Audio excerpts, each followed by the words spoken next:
Muraho neza, ndabasuhuje inshuti bakunzi banjye kandi bakunzi ba Women in God Ministry, umwami Yesu Kristo nashimwe kandi Yesu nahimbazwe cyane, ndabasuhuje cyane, nshimiye abantu mwese mugikomeza kureba ibiganiro byanjye, abantu mwese mukibasha kubisharinga mukabihereza inshuti zanyu kugira ngo nazo zirebe, kuri Imana ikomeze kubaha umugisha kandi namwe Imana ibagurira imbago, ndetse n'ibyo mukora Imana ibaha umugisha w'amaboko yanyu.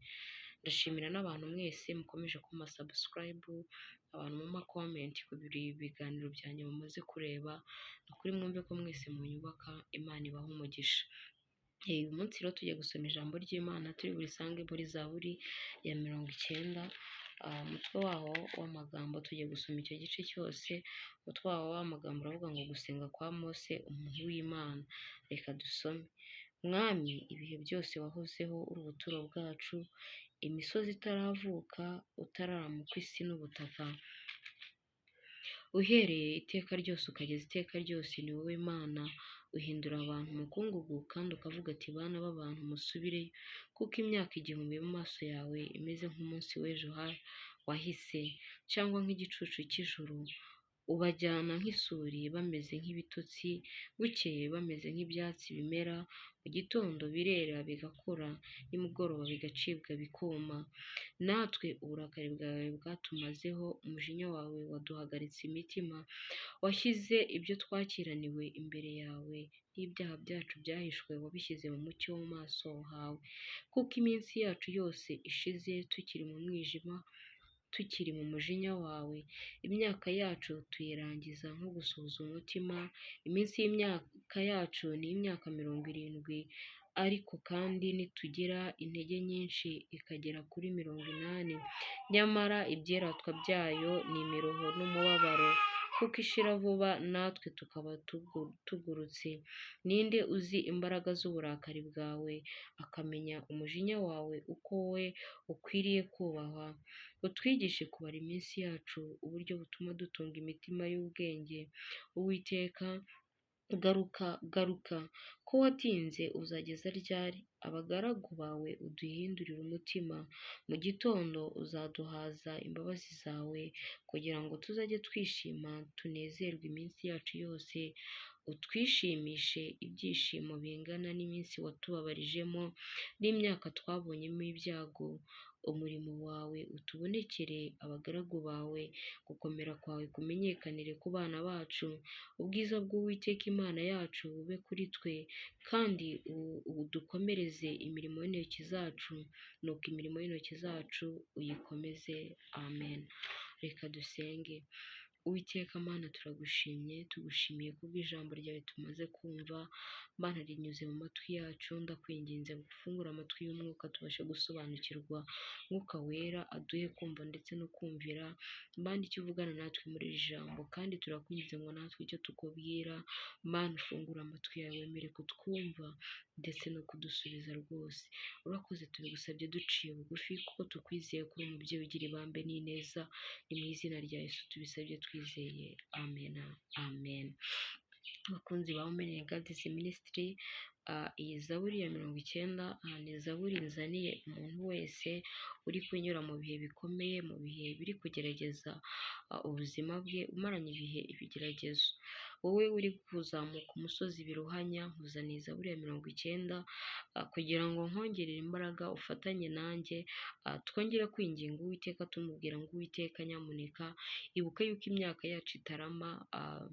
Umuntu w'Imana Mose we yaravuze ngo ni 70, twagira intege ikaba 80, birashoboka ko ari n'abayirenze bakaba bagera mu 100, ariko uyu muntu w'Imana yavuze ngo n'ubundi iyo myaka yacu, uko uyitegereje ukagenzura ibyinshi twanyuranyemo muri iyo myaka yacu, hari igihe usanga ibyinshi byarabaye ibihe by'umubabaro gusa.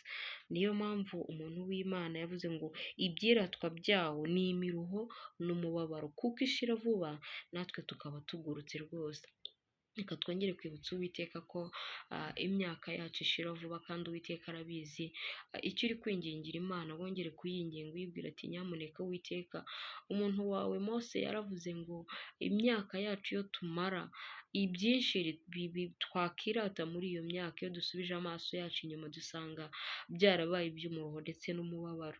Niyo mpamvu ku murongo wa 15 yavuze ngo utwishimishe ibyishimo bingana n'iminsi twababarijwemo n'imyaka twabonyemo ibyago. Umurimo wawe utubonekere, abagaragu bawe gukomera kwawe kumenyekanire ku bana bacu.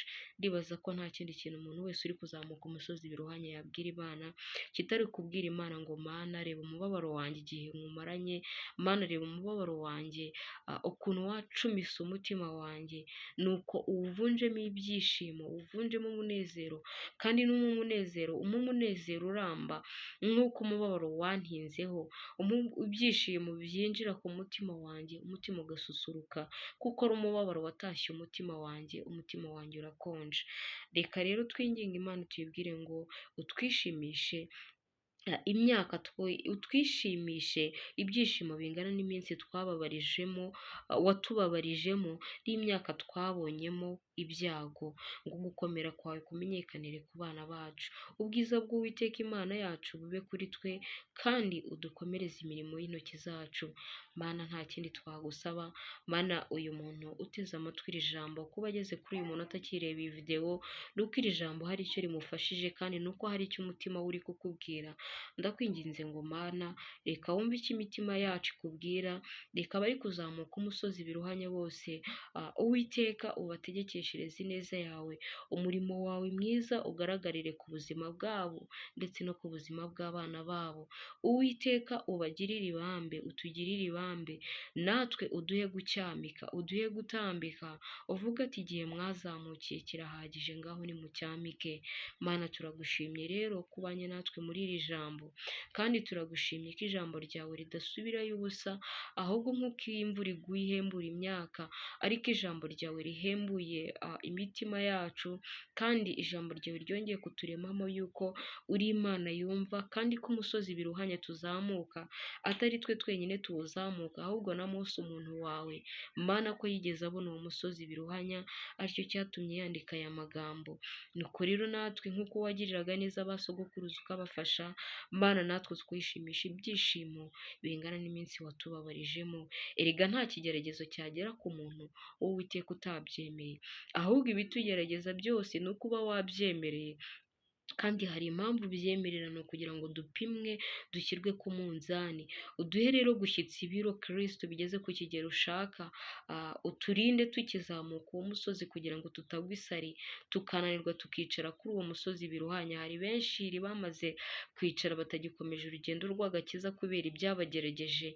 Niyo mpamvu nkwinginze ngo Mwami ufate ukuboko k'umuntu wese uri kunyura mu bigeragezo, wemereye yuko bimugeraho bikababaza umutima we, umufate ukuboko umwongerera imbaraga kugira ngo abashe kurangiza uyu musozi, umuhe gutambika, umuhe kunyura ahacyamika, umwishimisha ibyishimo bingana n'iminsi wamubabarijemo. Urakoze Yesu, ni mu izina ryawe tubisabye twizeye, kandi tuzi neza ko udukunda kandi kudusubiza. Urakoze ko hari ibyiza usinye ku buzima bwe ndetse no ku buzima bwanjye.